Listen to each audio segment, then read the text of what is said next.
What if kung may nakakita ng UFO noong 1890s? Ang mga sinasabi ko ay kung dito sa Pilipinas nakita ang mga UFO at mga bayani pa ang nating saksi. Curious ako sa reaction nila. Ano kaya ang reaction nila?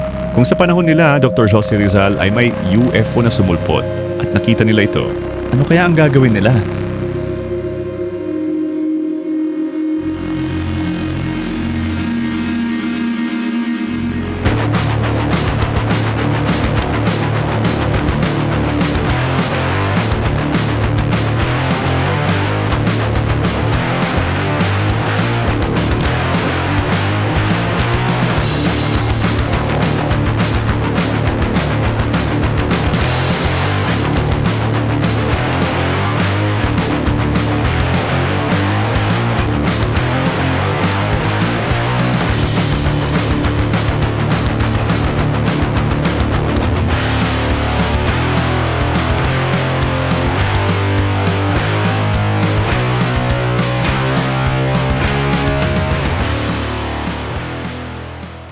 Ito lamang ay isang imahinasyon at pagtatanong ayon sa aking curiosity kung magpakita ang mga UFO sa panahon ng ating mga bayani.